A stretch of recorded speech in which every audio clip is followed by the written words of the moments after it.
हरिः ओं श्रीगुरुभ्यो नमः। ललितस्कन्धमु कृष्णमूलमु सुकालापाभिरमम्बु मञ्जुलताशोभितमुन् सुवर्णसुमनस्सुज्ञेयमुन् सुन्दरोज्ज्वलवृत्तम्बु महाफलम्बु विमलं व्यासालवलम्बुनैवलयुन् भगवताख्यमुख्यत कल्पतरुर्विन् सद्विजश्रेयमयी। ఈ భాగవతాన్ని హారికి నందగోకుల విహారికి చక్ర సమీర దైత్య సంహారికి భక్త దుఃఖ పరిపహారికి గోపనితంబిని మనోహారికి దుష్ట సంపదపహారికి ఘోషకుటీపయోఘృతాహారికి బాలకగ్రహ మహాసురదుర్వనితా ప్రహారికి శీలికి నీతిశాలికి వశీకృతశూలికి బణహస్త నిర్మూలికి ఘోర నీరద విముక్త శిలాహత గోప గోపికా పాలికి వర్ణధర్మ పరిపాలికి అర్జున భూజయుగ్మ సంచాలికి మాలికిన్ విపుల చక్ర నిరుద్ధ మరీచి మాలికిన్ క్షంతకు కాళియోరగ విశాల ఫణోపరివర్తన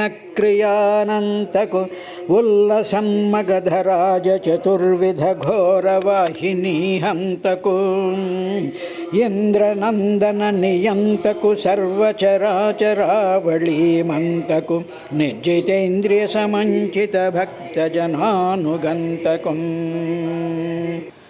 న్యాయికి భూసురేంద్రమృతనందనదాయికి రుక్మిణీ మనస్థాయికి భూత సమ్మద విధాయికి సాధుజనానురాగ సంధాయికి పీతవస్త్ర పరిధాయికి పద్మభవాండ భాండ నిర్మాయికి గోపికా నివహ మందిరాయాయికి శేషసాయికి.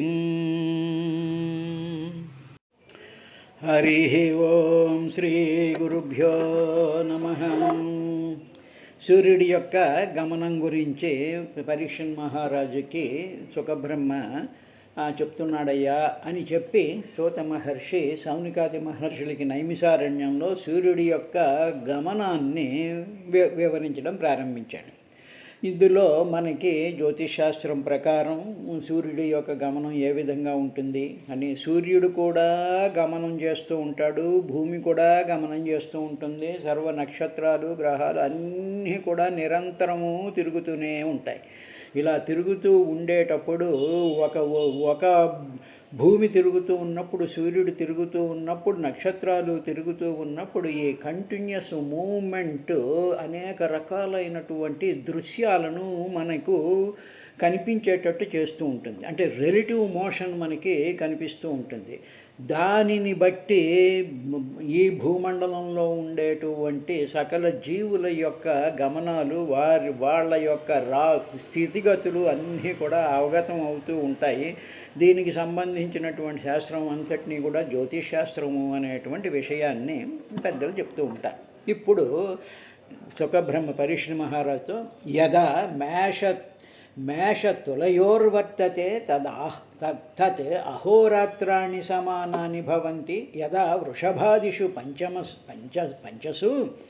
పంచసు చ రాశిషు చరతి తదా హాన్యేవ వర్ధంతే హ్రసతి చ మాస్యైకాయిక ఘటికా రాత్రిషు అని చెప్పి సూర్యుడు పరీక్షతు మేష తులారాశుల్లో ఉన్నప్పుడు రాత్రింబగళ్ళు దాదాపుగా సమానమైనటువంటి నిడివి కలిగి ఉంటాయి, అంటే సమానంగా ఉంటాయి. సూర్యుడు వృషభం నుంచి మిగతా 5 రాశుల్లోకి సంచరించేటప్పుడు నెలకు ఒక్కొక్క ఘడి చొప్పున పగల సమయం పెరుగుతుందయ్యా.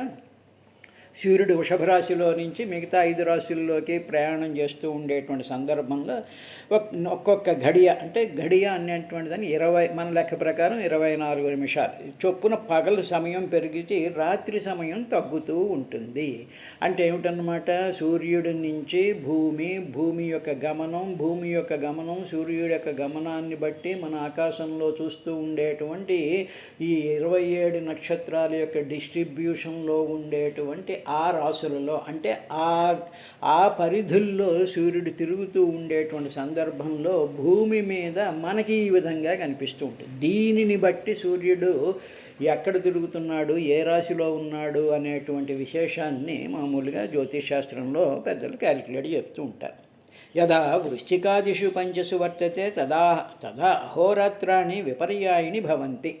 సూర్యుడు వృశ్చికం మొదలుపెట్టి మిగతా 5 రాశుల్లో ఉన్నప్పుడు, వృషభం నుంచి 5 రాశుల్లో ఉన్నప్పుడేమో 24 ఘడియలు పెరుగుతూ ఉంటుంది, పగలు రాత్రి తగ్గుతూ ఉంటుంది. ఇప్పుడు సూర్యుడు వృశ్చికంతో మొదలెట్టి మిగతా 5 రాశుల్లో ఉన్నప్పుడు రాత్రింబగళ్ళు సమయాల్లో పైన చెప్పిన దానికి విరుద్ధంగా కనిపిస్తుంది. దాని రివర్స్ జరుగుతూ ఉంటుంది. అంటే ఏమిటి, ఒక్కొక్క గడియ చొప్పున పగల సమయం పెరిగేది ఇప్పుడు ఒక్కొక్క గడియ చొప్పున సమయం పగల సమయం తగ్గుతూ ఉంటుంది, రాత్రి సమయం పెరుగుతూ ఉంటుంది. అలా రివర్స్లో జరుగుతూ ఉంటుంది. ఎప్పుడంటే వృశ్చికం మొదలెట్టి మిగతా 5 రాశుల్లోనూ సూర్యుడు ప్రయాణం చేస్తున్నప్పుడు ఈ విధంగా జరుగుతుందయ్యా.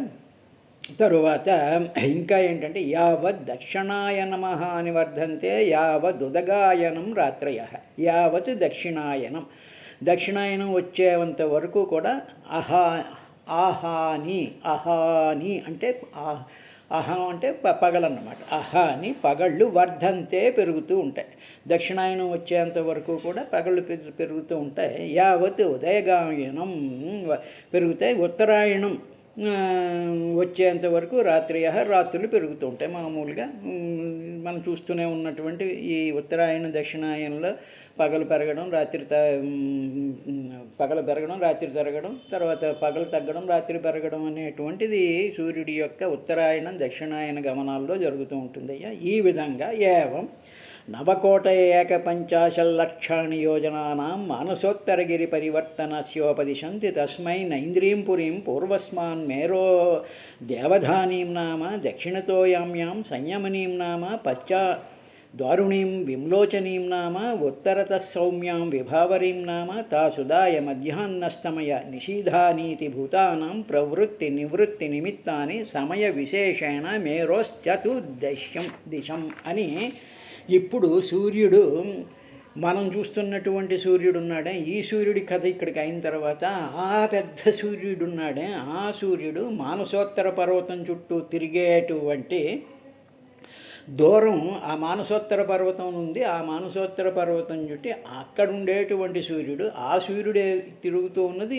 ఇక్కడ మనకి కనిపిస్తున్నటువంటి సూర్యుడు కూడా అదే విధంగా తిరుగుతుంటాడు. సో మొత్తం మనం చూస్తూ ఉండేటువంటి గ్రహ నక్షత్ర రాశులన్నిటినీ కూడా ఒకానొక కాలగమనాన్ని బట్టి అవి ఒక కేంద్రాన్ని తీసుకుని ఇవన్నీ కూడా with different velocities in different times and different డిస్టెన్సెస్లో ఇవన్నీ తిరుగుతున్నాయి అనేటువంటి ఆ ఆస్ట్రోనామికల్ ఫ్యాక్ట్ చెప్పడం కోసం ఈ విధంగా చెప్తూ ఉన్నారు. సూర్యుడు మానసోత్తర దీపం యొక్క చుట్టూ తిరిగే దూరం ఎంత ఉందంటే, మొత్తం ఆ మానసోత్తర పర్వతం యొక్క డైమెన్షన్, ఆయన ఆ తిరిగేటువంటి దూరం 9,51,00,000 యోజనాలు.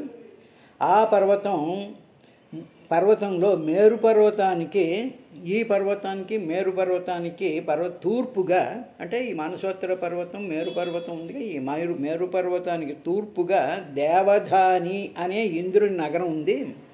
అమరావతి అంటాం, ఇక్కడేమో దేవధాని అనేటువంటిది ఉంది. అంటే ఏమిటి, వాటి యొక్క పేర్లలో కొద్దిగా మార్పు కనిపిస్తూ ఉంటుంది అప్పుడప్పుడు. ఇంద్రుని నగరం గలదని. దక్షిణంలో సంయమని అనేటువంటి యముని నగరం, అంటే సంయమని నగరం అంటారు. యముడి యొక్క రాజధానిని సంయమి అంటారు. తరువాత పశ్చిమంగా విమ్లోచని అని వరుణుదేవుడి యొక్క నగరం. తర్వాత ఉత్తరంగా విభావరి అని చంద్రుడి యొక్క నగరం ఉంది అంటారు. ఉత్తరంలో మన కుబేరుడు ఉంటారన్న, ఇక్కడ చంద్రుడు విభావరి అనేటువంటి నగరం ఉందని చెప్తూ ఉంటారయ్యా పెద్దలు.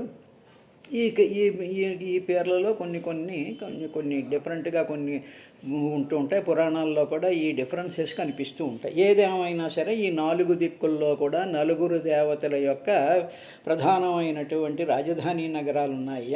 ఆ మేరు పర్వతం 4 దిక్కుల్లో ఉండేటువంటి ఆ నగరాలలో ఆయా సమయాల్లో మామూలుగా అక్కడ కూడా సూర్యుడు మానసోత్తర పర్వతం చుట్టూ తిరుగుతూ మేరు పర్వతం చుట్టూ తిరుగుతున్నాడు కాబట్టి అక్కడ నగరాలు ఉన్నాయి కాబట్టి ఈ సూర్యుడి యొక్క ప్రయాణం వల్ల ఆ సమయాల్లో ఉదయం, మధ్యాహ్నం, సాయంకాలం, రాత్రి ఇక్కడ మనకి భూమి మీద ఏ విధంగా అయితే జరుగుతున్నాయో అక్కడ కూడా ఆ విధంగా జరుగుతూ ఉంటాయి. అంటే ఏమిటన్నమాట, ఏదైనా ఒక నక్షత్రానికి ఒక గ్రహ కుటుంబం ఉన్నాయి. మన సూర్యుడికి మన గ్రహ కుటుంబం ఎలా ఉందో అదేవిధంగా కొన్ని నక్షత్రాలకి గ్రహాలు కూడా ఉంటాయి.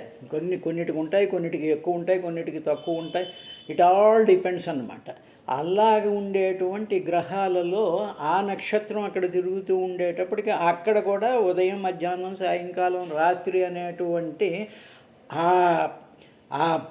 ఆ విధమైనటువంటి ప్రభావం అక్కడ ఉంటూ ఉంటుంది.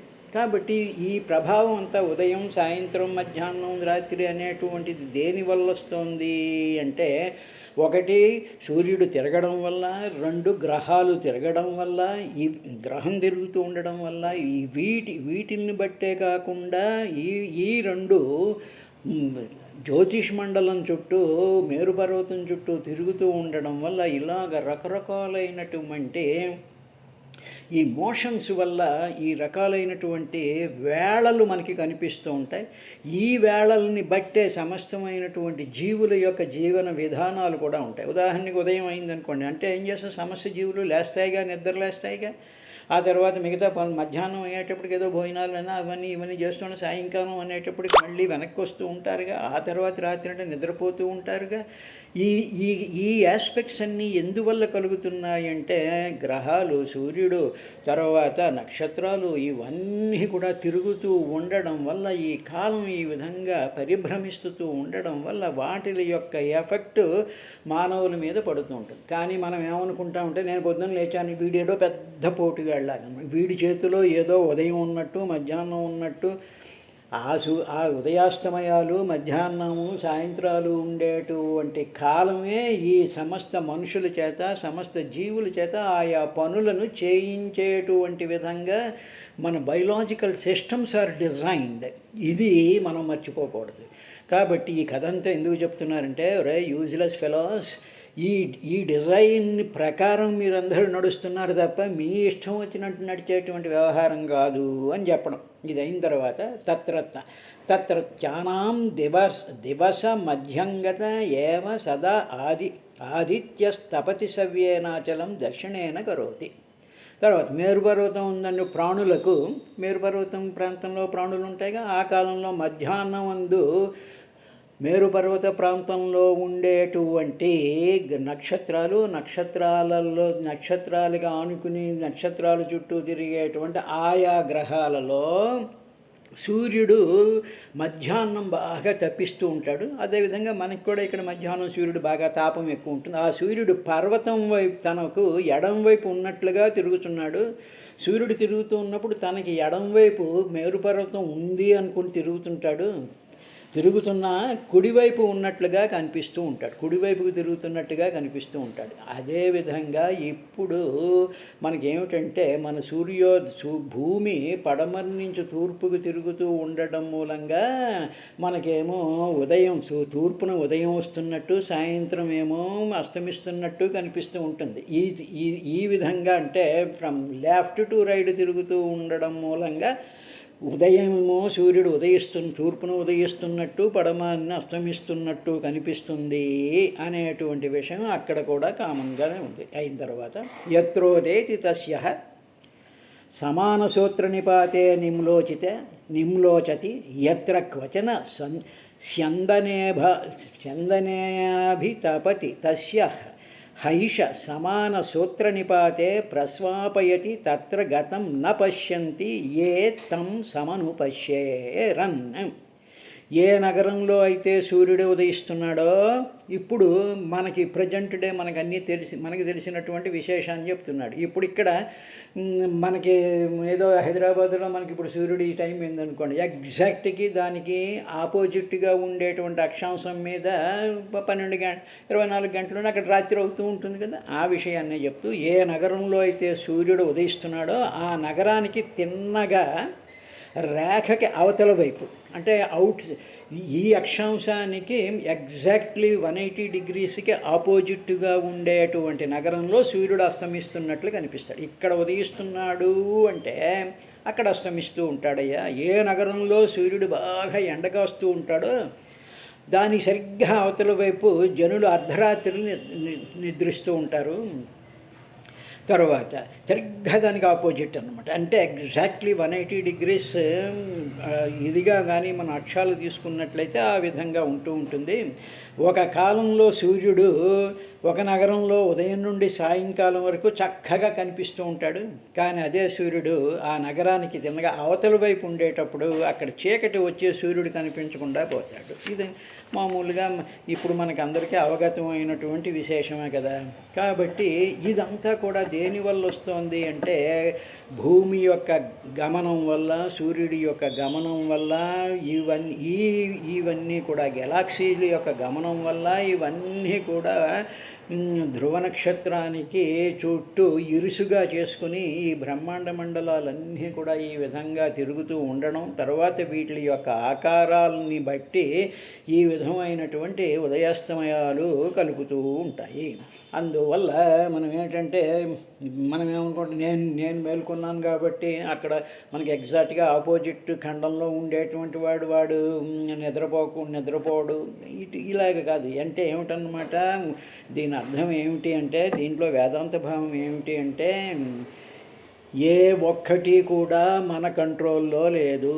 మనం ఉన్నటువంటి స్థితిని బట్టి, అంటే మన కోఆర్డినేషన్ బట్టి, మనం ఎక్కడున్నాం, ఏ టైంలో ఉన్నాం, ఎలా ఉన్నాము, ఎందుకు ఉన్నాము అనేటువంటి కాలం యొక్క గమనం చేతే మన ప్రవర్తనలు, మన జీవితాలు, మన కార్యక్రమాలన్నీ జరుగుతూ ఉంటాయి అనేటువంటి విషయాన్ని మామూలుగా చెప్పాలి. ఇది మామూలుగా ఈ ఎస్ట్రానామికల్ ఫినామినా గురించి ఆయన ఎక్స్ప్లెయిన్ చేస్తున్నాడు. తర్వాత యదా చైంద్రియాః పుర్యాః ప్రచలతే పంచదశ ఘటికాభిర్యామ్యాం సపాదకోటిద్వయం యోజనానాం సార్ధ-12 లక్షాణి సాధికాని చ ఉపయాతి అన్నాడు. ఉపయాతి అంటే సూర్యుడు ఇంద్రుడి నగరం నుండి, ఇంద్రుడు తూర్పు దిక్కులో ఉన్నాడుగా, దేవధాని అనేటువంటి నగరం దానికి ఆపోజిట్గా ఉండేటువంటిది యామ్యామి సంయమని నగరం అయినటువంటి యమున్ నగరానికి ప్రయాణం చేస్తూ ఉంటాడు. అంటే ఫ్రమ్ నార్త్ టు,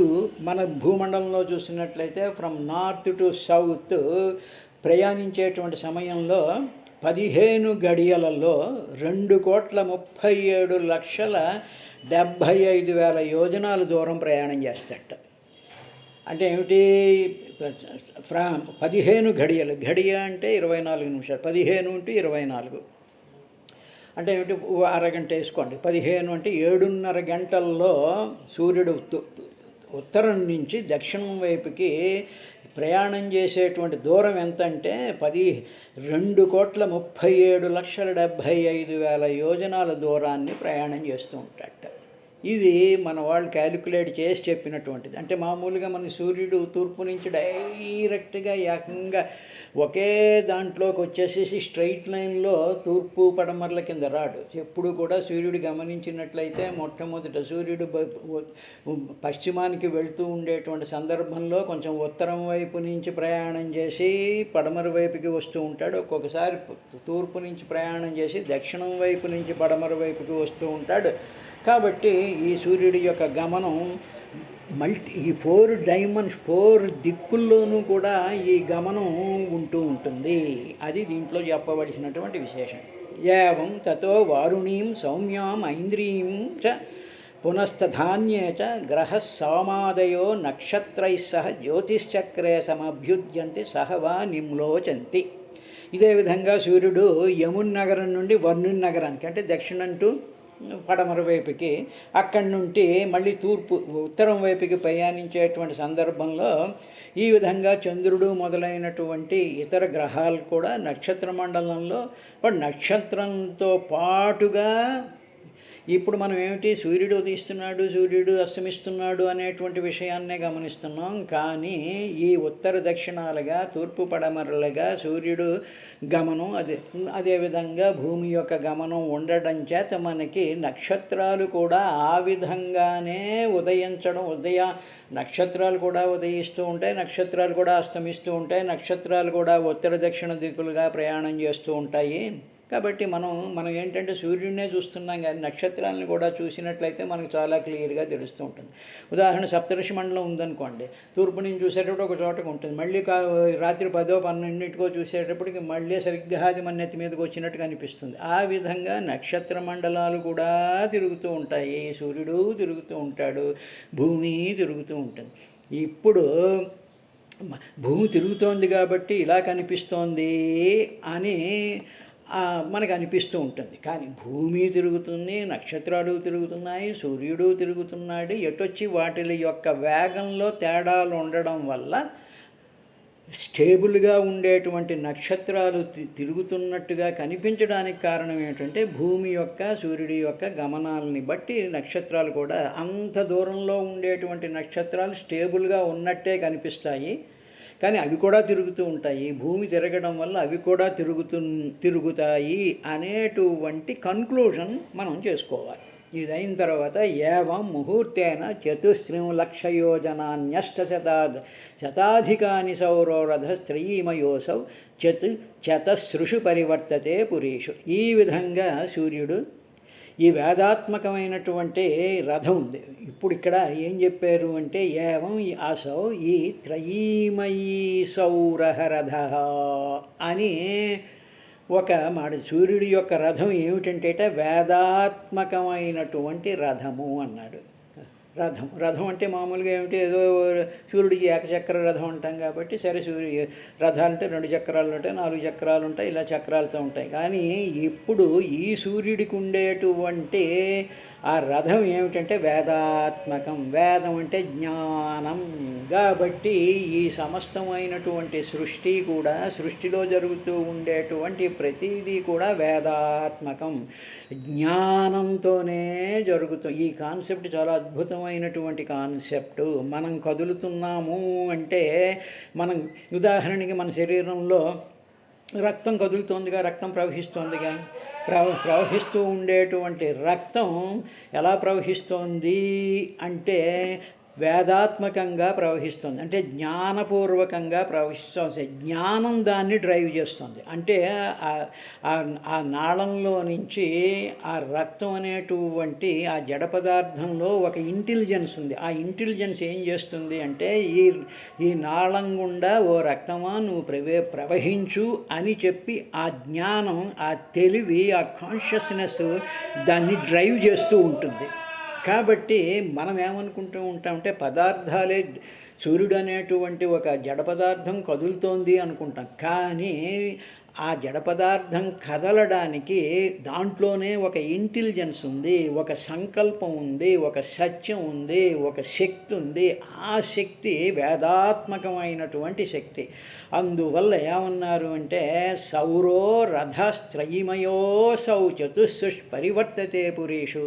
ఈ నగరాలన్నింటిలో, పురీషు అంటే నగరములు, నగరములు అంటే శరీరాలు కూడా నగరాలేగా. కాబట్టి మన శరీరంలో జరిగేటువంటి ప్రతి కదలిక కూడా ఏమిటి అంటే వేదమే, జ్ఞానమే, కాన్షియస్నెస్సే, భగవంతుడి యొక్క శక్తే. అదేవిధంగా ఈ సూర్యుడు వేదాత్మకమైనటువంటి ఈ రథము అని చెప్పి అద్భుతమైనటువంటి విశేషాన్ని పరీక్షణ్ మహారాజు సుఖబ్రహ్మ చెప్పారు. 4 నగరాల్లో తిరుగుతూ ఉంటుంది. తర్వాత సుమారు 1 గంట సమయంలో 34,800 యోజనాల దూరాన్ని, గంట సమయంలో అన్ని యోజనాల దూరం ఏ సూర్యుడు తిరుగుతూ ఉంటాడయా. ఇది వేదాత్మకమైనటువంటి రథము, ఇది గమనించాలి. అంటే సమస్తమైనటువంటి సృష్టి కూడా దేనితో తిరుగుతుంది, దేనితో ఉద్భవిస్తోంది, తిరుగుతోంది అంటే వేదాత్మకము. వేదాత్మకం అంటే సత్యము, సత్యం అంటే జ్ఞానం, ఇంటెలిజెన్స్.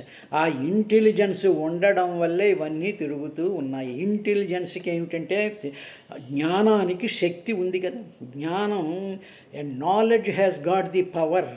ఆ నాలెడ్జ్ యొక్క శక్తియే ప్రతి కదలికకు కూడా కారణమవుతుందయ్యా. అందువల్ల శ్రీమన్నారాయణుడు జ్ఞానస్వరూపుడు, త్రయీమయీ స్వరూపుడైనటువంటి వాడు. అందులో రథము అంటే మామూలుగా రథం బండి అని, మామూలుగా మానవుడి యొక్క శరీరాన్ని కూడా రథం అని చెప్పిందిగా ఉపనిషత్తు. కాబట్టి అన్ని రథాలు కూడా భగవంతుడి యొక్క జ్ఞానశక్తి చేత, భగవంతుడి యొక్క సంకల్ప శక్తి చేత, భగవంతుడిలో ఉండేటువంటి కాలస్వరూపమైనటువంటి శక్తి చేత సమస్తమైనటువంటి రథాలు కూడా ఇలాగా తిరుగుతూ ఉంటాయ్యా ఈ మహావిశ్వంలోను అనేటువంటి విషయాన్ని చెప్పాడు. రేపటి కార్యక్రమంలో ఇంకా ఏం చెప్పారు అనేటువంటి విశేషాన్ని చూద్దాం.